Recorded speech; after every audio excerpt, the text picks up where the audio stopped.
All right, it is 2 o'clock, so let's get started. Thank you everyone for joining us today. This is Top Technology Trends in Real Estate. My name is Erin Gilbert, and I will be moderating today's panel. I'm really excited about our panel today, and in just a moment, I'm going to let them all introduce themselves individually so you can find out a little bit more about their background and kind of their expertise. But before we get going, allow me to introduce myself and my company. This webinar is sponsored by Onboard Informatics, and while you may not know us, you probably know some of the companies we work with. We are proud to aggregate every piece of data on every property, community, and owner in the country, and our clients use this data to create some really interesting and innovative things. And so as a result, we get to work with some really great innovators and clients and partners doing some really neat things in real estate technology, and some of those people are here today. So let me get started with introducing today's awesome panel. I want to start with the co-founder of First. This is a predictive intelligence engine that helps identify how likely a real estate agent's contacts are to buy or sell a home in the next year. The First.io platform won second place at Relogy FWD. Please welcome Mike Schneider. Mike, are you there? Tell us a little bit about First. Yeah, I sure am, and thanks for having me. It's awesome being on with a data company that's really powered a lot of the industry. So a quick 2-minute overview of First is that we jumped into the space again, starting with a lot of the data and AI models, but really realizing that if you look at all of the marketing and lead spend over the past 2 or 3 years, it's really driven less than 20% of transactions overall, and it's something that probably everyone listening to this podcast actually knows.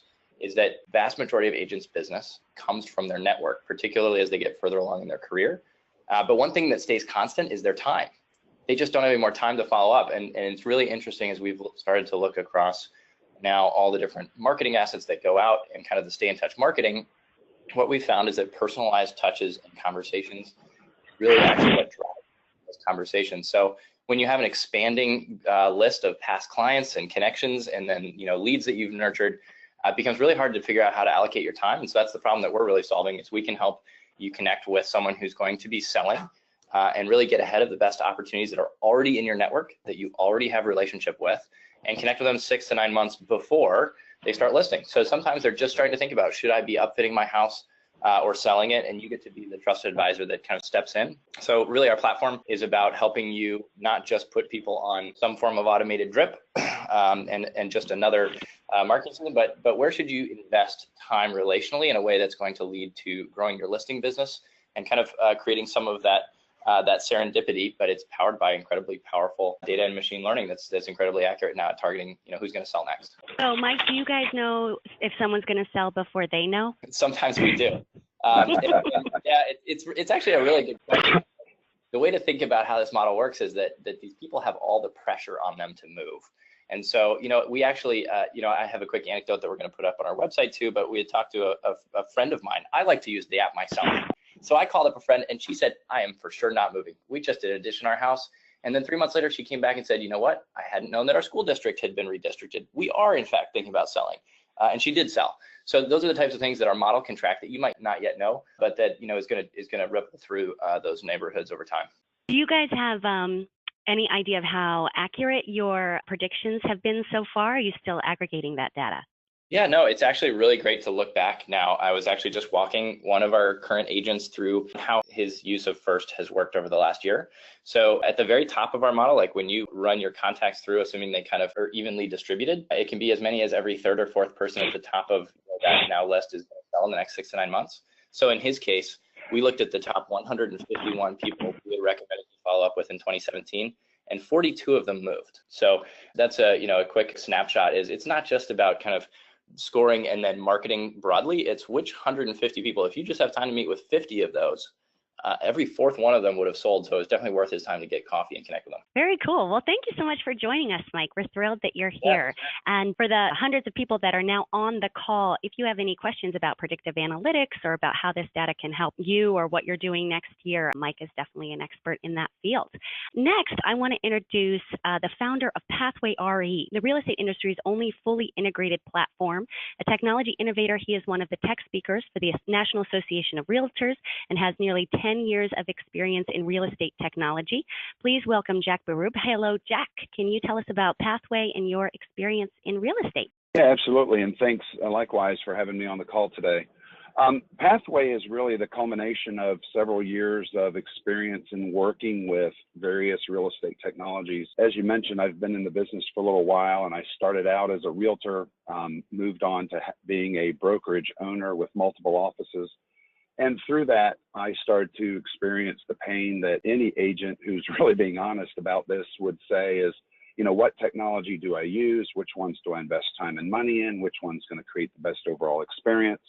And so over the years, we've just kind of been focused on, is there a solution to really drive process efficiency? So think of everything from, I've got a lead. Now, how do I nurture that lead, regardless of where it came from? How do I nurture that lead into a client scenario? How do I manage the process? And then how do I keep in touch with that client for life? And typically what happens is real estate agents subscribe to 5 or 6 different tools. In the aggregate, they can spend several hundreds of dollars a month. And that's still not enough, right? Agents aren't using enough technology because maybe it's too complicated or they don't see the return on the investment for the money they spend. So what Pathway is Pathway is an aggregation of a lot of different tools that's been really simplified. So instead of having a CRM that gives you 30 or 40 options, we have a CRM component that gives you 5 or 6 options, but they're the options you should really follow every single time to provide a consistent experience. So Pathway is really about simplifying technology to get more people using technology, making it more affordable, but more importantly, making a consistent experience so your consumers always know what to count on with you, and that every time you do a deal, you're maximizing your time working on that transaction. That's awesome. So I was reading about Pathway, and I saw that you like combine a lot of apps. So like if a typical agent who may be on the call, if they have 6 or 7 apps that they're using on their phone to help them manage their business, you can kind of consolidate that into one. Is that right? Yeah, so think of CRM, transaction management, drip marketing, digital signature, cloud storage, task management, email. Those are all systems that agents typically use to manage their contacts and their clients through various processes. So what we've done is we've taken the necessary features of a lot of different products and built an end-to-end platform. So leads come in, deals go out, and you stay all within the same environment. You can move documents around within the environment. You don't have to, copy and paste information from one system to another. You simply aggregate your leads into a lead container, if you will, and then you just manage that person, gradually adding more and more information to their record over time until you've completed a transaction with them. Awesome. Sounds very, very exciting. So in terms of technology, simplification, data management, your day-to-day operations, Jack is definitely a great resource if anyone out there has questions on that. Our third panelist is an entrepreneur who got into real estate at age 16 and has been changing the industry ever since. Currently, she is the CEO of Relola, which helps agents and brokerages leverage their local market expertise by sharing insights about local features, properties, and home service providers. Relola was selected from the National Association of Realtors for the 2017 NAR Reach Accelerator Program. Please welcome Heather Siddig Jackson. Heather, can you tell us a little bit about your background and about Relola? Absolutely. Thank you so much for including me today in this conversation. Yes, so like you said, I started working in real estate when I was 16, and like Jack, I eventually started my own brokerage in the Bay Area, which gave me the opportunity to really learn about how to run a brokerage, how to drive business, all of those things that we're all trying to do every day. And one of the things that really caught my attention is that we're constantly told as agents that we need to share content, that we need to have blogs, and be putting all of this information out there online in order to really with an online audience and build a business. But what I also know is that blogs are a full-time job, and when they're done well, there's an entire staff that manages a blog in order to make it succeed. And so that is not the job of a real estate agent. Our jobs are to help clients buy and sell homes. So I came up with a way with Relola to give agents a mechanism by which they can share that insider knowledge that they already have about their market. All of the things people are looking to us for, which is information about homes for sale, about schools, about, where's the best place to get a bagel in town, all of the things, parks, casual carpools, the things that make a community special and that make it livable. And so with Relola, agents are able to share what we call insights really quickly by dropping a pin on an activity map. That's their own map of their area. And then to share their perspective. And they can add photos, they can add video, and really kind of give a lot of detail and content in a very, very quick, simple way. And then the thing that's I love about it is that when you share what we call an insight, you can automatically broadcast that online. So it will display on your Facebook page, Twitter, LinkedIn, on your own website. It can be emailed, text, sent via, Messenger, all of the different ways that we're already sharing information. But with Relola, it's automatic, so you can get it to everywhere at once. And then all of those posts that you're sharing will link back to the website where you want people to end up to learn more about you. And that could be your own website or your Facebook business page. And just to kind of finally wrap that together, what we have are what we call widgets. And this is just a basic snippet of code that can be embedded on a website. If you have a WordPress website, we have plugins, and it can also be embedded on a Facebook page in a really simple, just click a button kind of a way. And what that will do is give agents their own activity map, which will show everywhere they've been. And again, all of that content, videos, photos, text, and also shows this kind of like an Airbnb style gallery. So it's a really easy, quick way to keep fresh information in front of an audience and to drive traffic to you online, which is where people are looking for more information. That's awesome, because more and more, we hear a lot about content creation. We hear about content distribution and how agents, as you say, should be doing more and more of this, but it takes so much time. So it sounds like Relola helps both the creation and the distribution make it a lot easier. Yes, and really the key is that it doesn't take any time with Relola. You can do it while you're pumping gas. Just take a couple minutes a day and share some insights and you're done. And you don't have to worry about that anymore. Outstanding. Thank you. All right, so I'd like to introduce our fourth and final panelist. Welcome the founder and CEO of HomeSpotter, a mobile application and automated marketing product for residential real estate. It was the winner of Best in Show at Resell and the Inman Award for Most Innovative Real Estate Startup in 2012. Welcome, Aaron Cardell. Aaron, can you tell us a little bit about HomeSpotter and your latest application, Boost, and your experience in real estate? Certainly. Well, hello, everyone. Glad to join this wonderful call today. I started HomeSpotter back in 2009 and really kind of developed out of this need that my wife and I had at the time, that we were really looking for our next house. And it's kind of hard to remember quite what the mobile field felt like all the way back in 2009, but this was really before there were any decent apps out there to search for properties. And so our first product, the HomeSpotter app platform that most people know us for, is really focused around collaboration around the home search process. And so whether you're having a conversation with your significant other or including your agent in that conversation, it's really an app that's designed to facilitate better conversations around property search and also to make agents more productive in the field. Recently, this year, we introduced our newest product, which is called Boost by HomeSpotter. And Boost is really a way for brokers, be they large or small, or individual agents to automate a lot of their online digital marketing. The way that the automation works is anytime a new listing or an open house hits the market, we're going to automatically create a Facebook and Instagram ad. We'll basically create a target audience that's really designed to capture the right target buyers that might be interested in that property.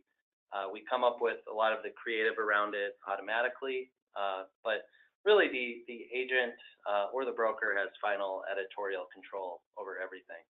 And finally, we're sending that traffic to highly optimized property lead page that's really designed to capture leads in that kind of environment. And all around, really the goal of saving agents and brokers time.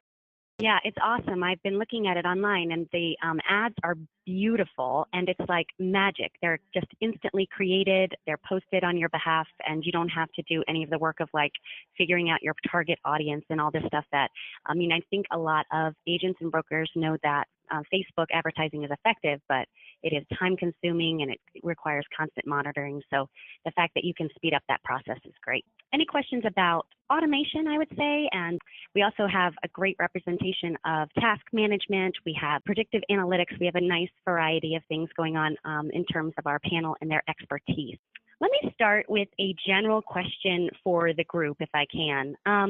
Is technology helping or hurting the real estate industry? Yeah, this is Aaron. I guess I would just say, I think as a whole, it's helping. I think, real estate at its core is really a relational business. And I think we've seen for a long time that agents that maintain strong relationships with their clients are the most successful. And so in my opinion, I think technology really helps in a lot of ways to really make agents more productive on the go and make sure that they're able to spend more of their time on more productive value-adding activities. And so, it's easy for me to say as a technologist, but got a strong bias that technology is helping the real estate industry. Hey, this is Jack. Just to kind of footnote what Aaron said, I do agree that technology is most of the time a good thing. However, I do think there's this ongoing problem of noise in the business. Every time I talk to whether they're investors or they're industry analysts, the general attitude is that there's just a lot of noise in the real estate tech space. And so I think it's important for folks to understand that they have to keep an open mind to what they're looking to improve and try focusing on that first. I come to the real estate industry from the business process world. I was a consultant for a long time in New York. And to me, it's all about if the technology isn't immediately making an impact, to Aaron's point, so that you can spend more time on client-facing activities and things like that, then it's probably not a good thing. So, as it relates to whether it's making it better or worse, I think it's making it better as long as people are remaining really focused on something they really believe they can use technology to improve in their business. Well, now I'm learning that going third on a panel of really smart people can be challenging because, Aaron and Jack covered a lot of the bases there. I think that was a great overview. I generally agree entirely that technology as a whole has been helping, but it's almost hard to just talk about technology in that generality. I think Aaron hit on a big part of this, which is that this is a relationship business, and yet most technology has been focused on generating or curating more leads, which by definition have zero relationship. And so I think some of the interesting areas that maybe haven't been explored as much as some of the new technologies that are coming out that I think, to Jack's point, you really need to make sure that it's both fitting your workflow and how you like to work, that it's moving the needle. But I think we're kind of at stage one for a lot of technologies that are actually going to better fit agents' workflows than just more marketing to drive leads that we know don't really drive the industry. So I'm really excited about some of the new things on the horizon. And the other thing I'd say, just in terms of that general comment of technology in the industry, is when KW is renaming itself a technology company, it's probably fairly important. And Compass beating the technology drum too, as kind of their core differentiators of brokerage. I think that we're going to see, we're already seeing massive amounts of venture capital, and we're a venture-backed company, dumping into this space. I think we're going to see a lot of changes, which I think will lead to agents being overall more productive and adding a lot more value to their consumers. But I hope a lot of that shifts from just trying to, beat every potential consumer over the head and grab them as leads. Yeah, that's an excellent point. We did a pretty extensive white paper and survey last year on generating new business in real estate and found that it was like 60 or 65% of respondents said the number one marketing expense they had was purchasing leads. It's definitely a priority for a lot of agents and brokerages, borderline an obsession.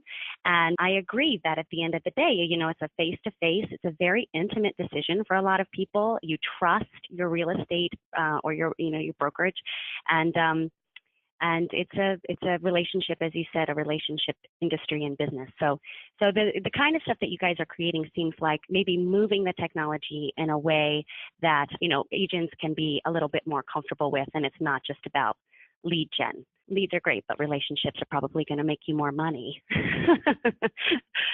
Let me turn to Erin. Boost from HomeSpotter is a great example of automation helping real estate agents save time. What impact do you think automation has made on the real estate industry at large?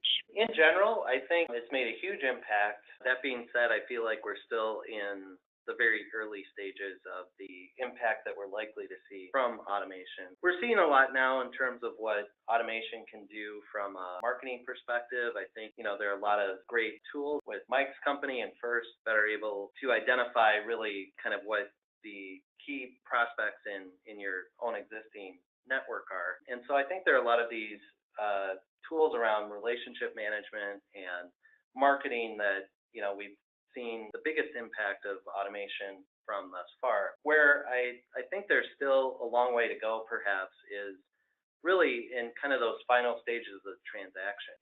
It still takes a rather non-trivial amount of time for a given real estate transaction to close. So even once the purchase offer is in, that time to close is still quite high. And I think this is really an area where we're just still in the very early stages. I know there are a lot of regulatory reasons that, it is kind of the way it is. But when you see some of the new startups come into the space like Opendoor and kind of have this promise of, we'll give you an offer and we'll close and buy your house in a few days' time, that's where I think there's really the potential for a game changer, and where I think next stage of automation will perhaps be the most interesting. That is interesting. Does anyone else have any thoughts on the panel about automation specifically? Well, this is Jack, and I'll go again, kind of picking up where Erin left off. I mentioned earlier that I come from a business process background, and so to me, I've been intimately focused on what can you do to save agents time. And by saving agents time, of course, step one is if they're not spending as much time on administrative type things on the front end of the deal or the front end of the relationship, they can spend more of their skills and their efforts focused on at least making a manual effort to reduce some of that time to close. However, that being said, and I know we're going to talk a little bit about artificial intelligence, I think there are some really exciting things being developed. I know that at Pathway, we're specifically working on how can we push those tasks along a little faster? How can we, get the agent right up to closing very quickly, if not automatically, so that there's as little time spent engaged in a holding pattern as possible, regardless of what, various, state laws are as it relates to, time to close and things like that. There's still a lot of things that can be done that save agents a ton of time and a ton of money, especially when it comes to that whole contract to closing, paperwork, processing, scheduling of events and things like that. There's a lot of really cool stuff. So I agree with Erin that that's an area that we're very early in, but I know there's, a few people that are working diligently to help make that a more efficient process. Heather, you've been in this industry since you were 16. Where have you seen the biggest technological impacts in real estate, and what has been some of your biggest surprises? Oh, I love that question. So I would say that the first biggest technological advance in real estate, it's going to probably surprise some of you, was the lockbox. It used to be that people had to go make appointments, pick up keys at every office where they were going to show a house, return those keys. It took an enormous amount of time. So the lockbox actually created a huge amount of efficiency in real estate. That's the first thing. And then the second thing is obviously online search. I mean, that is the thing that absolutely has changed every industry, and real estate is by far no exception. The online search portals gave a new job to agents. So rather than being the source of listing information, agents became the source of professional information, insider information about the properties themselves, how to get through a transaction seamlessly, which, we all know isn't actually possible, but there's always little hiccups along the road, but the right agent can actually get you through those tough points. And so really, agents, instead of becoming house hunters or property searchers, became project managers when the search portals went live. That has to be the most disruptive technological change that's happened in the past 10 to 15 years in real estate. It's interesting that it's kind of changed the expectation of agents. And I know a couple of you have been brokers. We all live in real estate. And I don't know if you guys know the answer to this, but how would you say that online search has changed the consumer? Personally, I think it's given them an artificial sense of reality, right? Because if you think about technology spending over the last 10, 12 years with, the advent of Zillow and Realtor.com and Trulia and the likes, you've created this massive place where you can go and get a valuation of your home, you can go and do neighborhood reports, you can do all this kind of stuff. And I think too many consumers have built this air of boldness that they can kind of go and do it themselves and really not rely on the skills and expertise that a realtor should be bringing to the table. And so there's definitely an opportunity, I think, as we march forward. And again, using some of these tools to differentiate yourself and communicate with your consumers and point out your skills and your industry prowess and things like that. There's certainly an opportunity, I think, to grab some of that back. Yeah, that's interesting. I wonder too if there's just a lot more people, quote unquote, in the real estate market that are just kind of surfing around and have paralysis of too many options and can't make a real decision. And so there's just like more people that aren't really actually going to make a move that quickly. I don't know if that's the case or not, but that way things like First.io would be very helpful because then we could identify who is real and who is just kind of kicking the tires and looking at homes for something to do. I don't even know if the consumer behavior there is any different. I think one of the beautiful things about real estate is, we've got a Christmas party tonight, and I guarantee you somebody's going to be talking about real estate. Everybody kind of enjoys that part of it. We like looking at other people's homes and at great homes and thinking about what if, and I think that's just been exposed now. The problem, to your point, though, is when we consider anyone that's looking at houses online as a lead. And I think that's where, some of this shifts. I don't think the search certainly hasn't changed how many people are moving, but I think in terms of how it's changed the impact of the realtor, I think it's pretty significant in terms of not needing to, be the ultimate purveyor of all data, but having a more informed consumer. And now they're coming and they're asking probably, I think, harder questions. And the local expertise, to Heather's point, and Relola is really, really important because it's not just about having the data that consumers don't. It's about asking more interesting questions and being able to help, your customer think through what this might look like as an investment, or, combinations of factors that you're not going to get online that you might not know.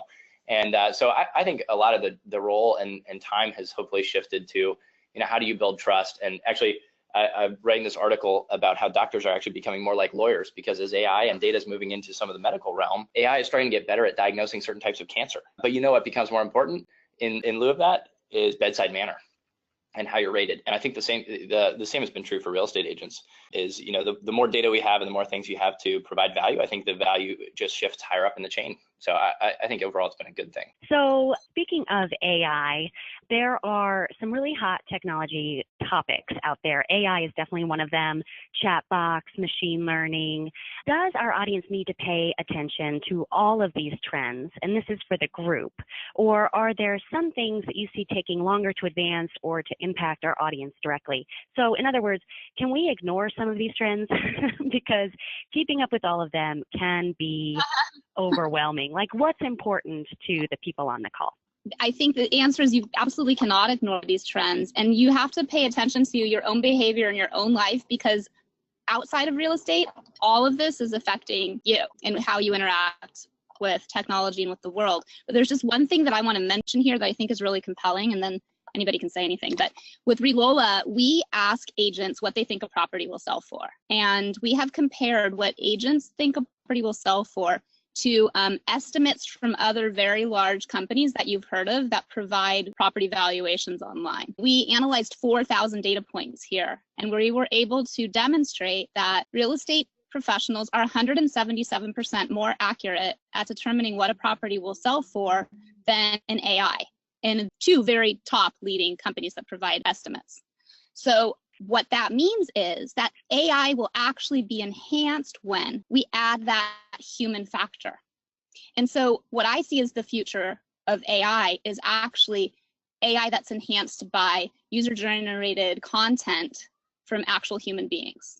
So AI it's developing, and it's something that we are, learning to get used to in different facets of our lives. But there is an evolution for that as well. And I think it's this interesting combination of information that's gathered from people as well as machine learning. You can incorporate those two things. So what that means is these, real estate professionals have this huge value, and their contribution will actually make AI better. I agree with Heather entirely, only other than I won't know that I would pay so much attention to it right this minute, because when I was at NAR in Chicago, I was walking the floor and I was taking a look, and there was a couple of AI, companies out there, some chatbot stuff, some things like that. And my personal opinion, and take it for what it's worth, is that, a lot of the stuff that's out there right now is making agents less good at what they should be really great at. When you're using a chatbot to engage leads and things like that, there's an argument that it's creating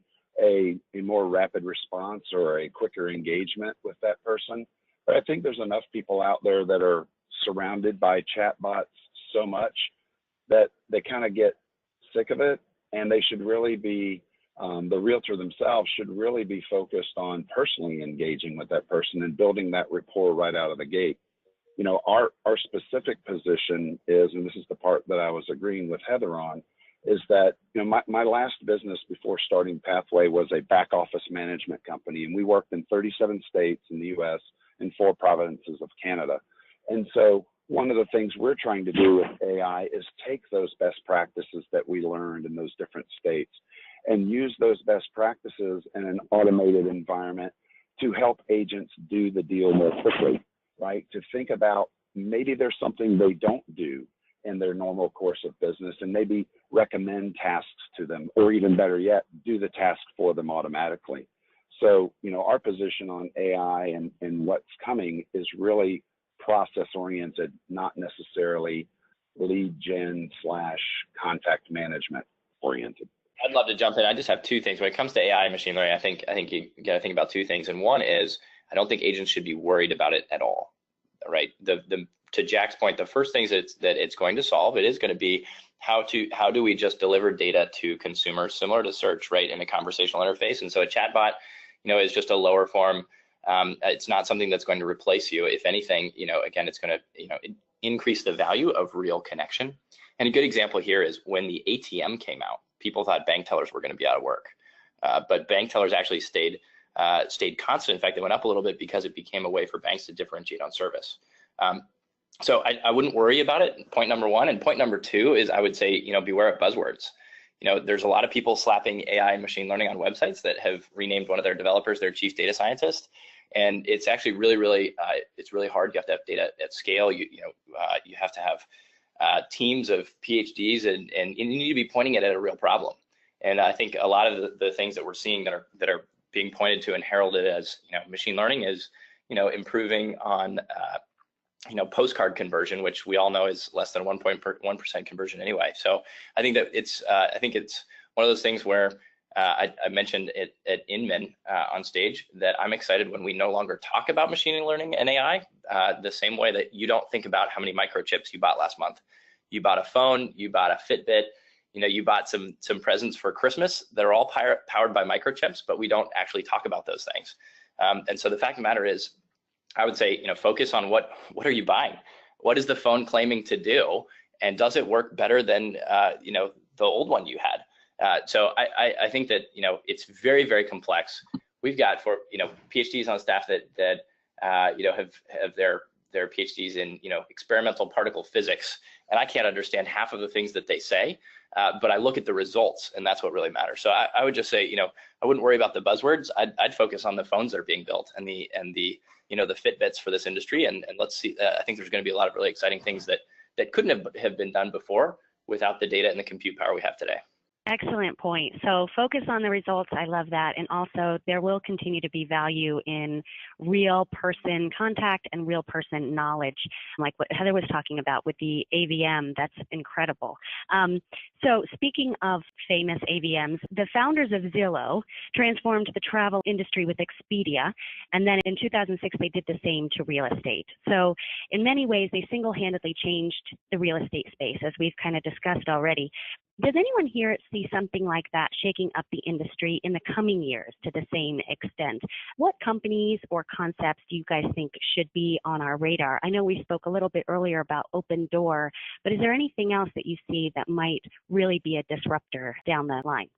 Hey, this is Aaron again, and I was the one that mentioned open door, and I'm just going to reiterate that point. I think that, whether it's open door or other new entrants, I think that any real shakeup in the industry is really going to come when there's any substantial movement in how the transaction is facilitated and really the means of compensation around the transaction.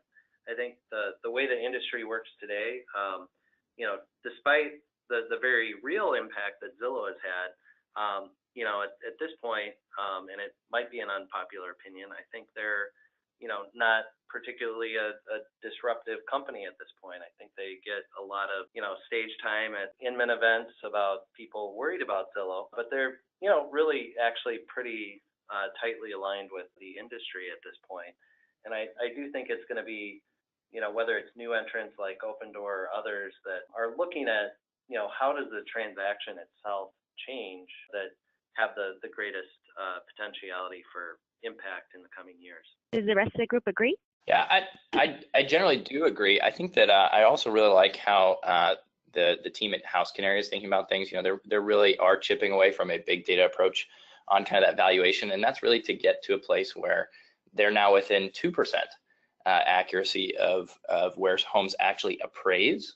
And I think when you can kind of shift things around that appraisal, to Aaron's point, and essentially turn homes into ATMs for people, right, where they can take money in and out of their home, and where we can open this market up to new swaths of investors. I think we're going to see a lot of companies like Point and others start to bleed into the space, where the distinction from a homeowner, which we deem you that if you put 5% down on your house, to renting your house, I think there will be lots of shades of gray, and I think that's going to really, that could potentially really transform how often people move, how ownership is structured, and I think that's going to be really exciting for realtors to kind of, as they have with every other transition in this market, kind of lead the way and lead the right consumers through those transitions. So that's part of where I get excited about kind of the overlap of the fintech world.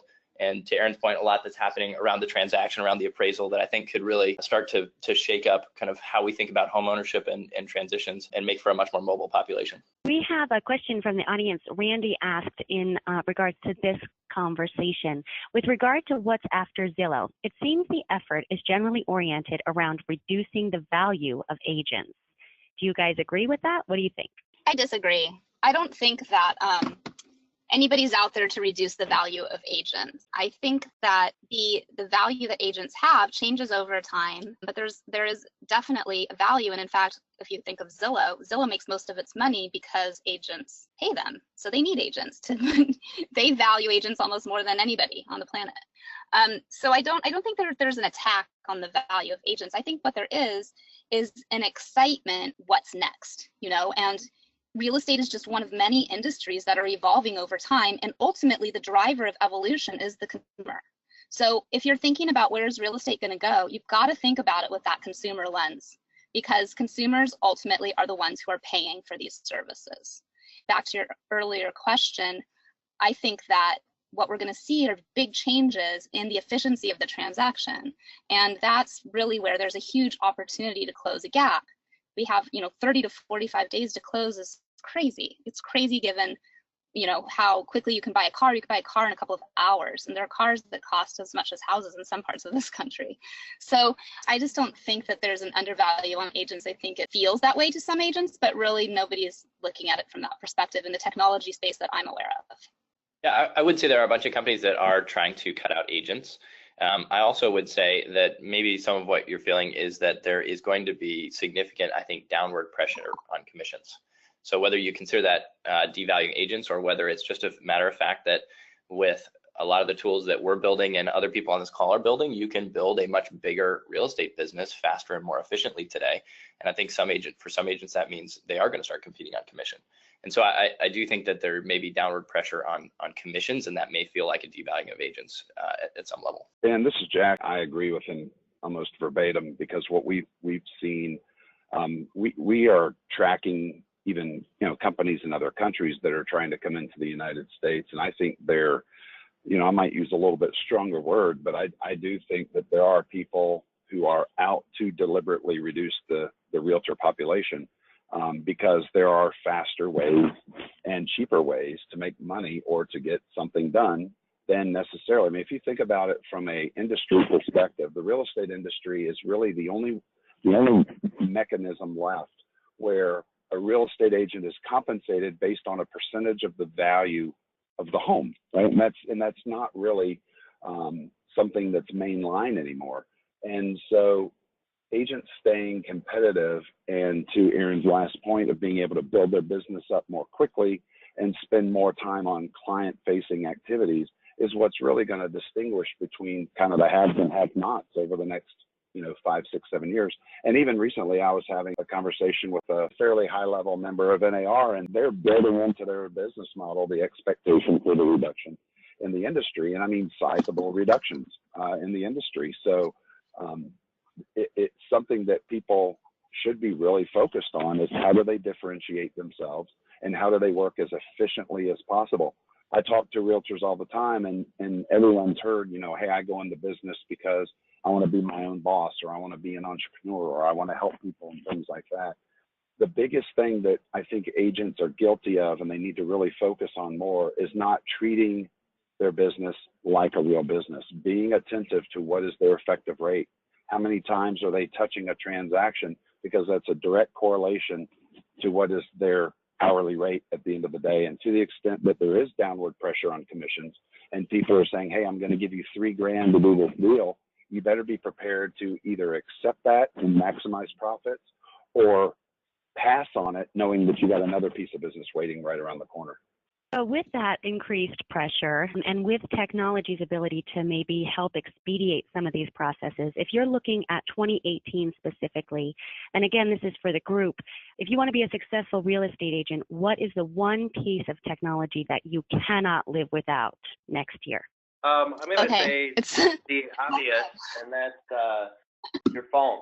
I do think while we could belabor that point, quick responses do win the day, and personal touch wins the day. And so whether it's a phone call or a text message, I mean, that's the one technology I don't see going away for agents anytime soon. This is Mike, and I was actually, it's hilarious. I was going to point to your phone as well, because it's all about conversations. But I'd say at both the brokerage and the realtor level, I think that it's shifting away from leads mentality to focusing on defending your time and the one real core asset each agent has, which is their network of relationships. And to Aaron's point, that does not happen through emails and postcards and refrigerator magnets. It happens through text messages and Facebook Messenger, and largely your phone and coffee and lunches. So I think that retrenching there is not a retreat from technology. In fact, it's just continuing to build that moat around your core asset that you've built up over all these years. So I think that's the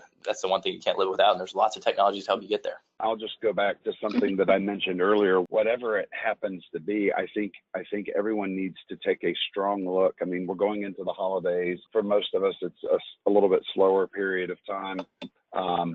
But I would encourage everybody to take a look at what your processes are and how you do business, and replicate that process over and over and over. And whatever tools you've been using, if they're not helping you, make sure you do the same thing. I mean, that's the sheer definition of profitability, is how consistently are you efficiently operating, right? And that's what leads to being more profitable. And that's not necessarily a tech answer, but there are tools out there to help you identify, define, and follow through with your process, regardless if it's lead management or if it's transaction management or if it's just making sure you send out regular blog posts and tweets and things like that. But really take a look at your process and make sure your process is rock solid and you do the same thing for everybody over and over and over. Good advice. We are going to open the questions up since we're almost out of time to the audience. This one is a follow-up from a previous question from Randy. He is clarifying that he didn't mean to suggest that agents won't exist over time, but there will be faster and cheaper ways for realty businesses to accomplish the same end result. The traditional real estate industry is not reacting well to this reality. Do you agree or disagree? I both agree and disagree. And by the way, I don't like it when other people say that. So let me clarify what I mean by that. I do think there are incumbents in the industry that, are more than willing to maintain the status quo and aren't, being very adaptive along the way. However, I do see, some very established businesses and some up and coming brokers as well from both of those parties that really, are embracing change and reacting to it. So I think it's, as with anything, one of those things you can't necessarily paint a broad brush with everyone and just realize that some are reacting better than others. That definitely makes sense. This question is from Thomas to all of the panelists. Say I want to double my income next year. So do we, Thomas. Say I want to double my income next year. How does your specific technologies help me do that? Okay, so let's start with Relola. Heather, how would Relola help you double your business in a year? I have seen agents at least double or better their business using Relola. And the great thing is, again, it's free. So with Relola, all you need to do is get the app, download it on your phone right now, and start sharing insight. Make sure that you embed that map on your Facebook business page and on your website so that people can see that you are the local expert. And when you share those insights, you're going to want to broadcast them through your social channels so that they link back to your Facebook business page or your own website. This will drive a huge amount of traffic to you. You will get referrals. You will get shares on your posts that will drive you business. And I've happened for so many agents. So I guarantee if you share one insight every day on Relola, you will double your business next year. How about Aaron? How about HomeSpotter? Yeah. How will it help people double their business? Yeah, so we've got our two primary products. What I would say is our app platform. We're all about making agents more productive in the field. And if there's one thing I've learned over time is that a common theme with some agents is that they undervalue their time. And so we're all about saving time, whether it's with the app or with our marketing platform. And on the marketing side, where we've found this to be the most effective is for agents to really incorporate this in their listing presentations to help them win the next listing, to show how they're going to be marketing their clients' properties online. And we have seen very real results that you're going to win more listing presentations as a result. Oh, awesome. Yeah, like a residual. That's great. Jack, Pathway, how is it going to double your business next year? Well, it's a two-step process. One is technology, and one is just kicking yourself in the pants and working a little more. But I can tell you that over the last year, we've been doing a series of surveys of users of our product and people in general. Like Relola last year, we were an NAR Reach company as well. And so we've had access to some groups of users that we've maintained relationships with. And we have found that the average realtor spends about 42% of their time per transaction on non-revenue generating tasks, whether that's duplication of data entry, managing technology, or doing something old and manual that they could do, quicker and more automated. And so what we've been able to track with Pathway is that we can take that number down to about 20% or 19%. So if that's the case, if we can give you back 20% of your day, I mean, if you think about that in terms of hours per day, that's a couple hours of your time. And if you can figure out another way to be a little more efficient, then you should turn that into whether you realize a doubling of your business is more work-life balance or more closed transactions. You should be able to spend time where it matters most, and that's engaging with either generating new client opportunities or working your current sphere to get more deals done in a day. And last but not least, Mike, how is First going to help this guy, Thomas, double his business next year? Well, it's a great question. And first I have to know where Thomas is in his business, but I'll jump in really quick to speak to our current customers. And really, our app certainly is not free. It's really designed for kind of the top 10 to 20% of agents that have this problem where their time really is more valuable than any marketing budget that they could spend because they're missing 60, 70, 80 listings from their network. So what we're seeing by jumping on our platform is not a doubling of your business. It's 4, 5, 6, more listings, additional listings you wouldn't have otherwise won. But it's also how you get there. So a quick anecdote there is one of our early customers. I sat down with him and he was saying, I'm trying to figure out what emails I should be sending to these people that you flagged as likely to list. I said, well, what about getting in touch with meeting with them? And he met with 18 of the 25 most likely, and he won 5 listings. And so, if you think about the use of your time and the fact that you could go meet with people you already have a relationship with and get to them 6 to 9 months beforehand, we're not going to double your business, but we probably can increase your listing business 20, 30, 40% if you're in the top 10% of agents and you don't have enough time and you want to win more listings. So that's where we're maniacally focused as a company, and we want to get you there better, faster, and get you home to your family earlier. And we're exclusively, again, focused kind of on that listing side. So that's where we've built all of our product and mobile app to make it as easy as possible. We even schedule appointments for you so you can just go show up. We are out of time. I want to thank the amazing panelists that participated today. Heather from Relola, Jack from Pathway Real Estate, Mike from First, and Aaron from HomeSpotter. You guys were amazing. Thank you to everyone who joined, your excellent questions and participation. As a note, we will be, again, sending this recording. Lauren Walker says you guys had a great panel, so thanks again. We'll send you a recording, and we are also going to send a follow-up survey to everyone. If you're interested in any of these products or if you have any other questions, please fill out that survey and we'll make sure to get back to you. Thank you all very, very much for your time, and have a great holiday, everyone.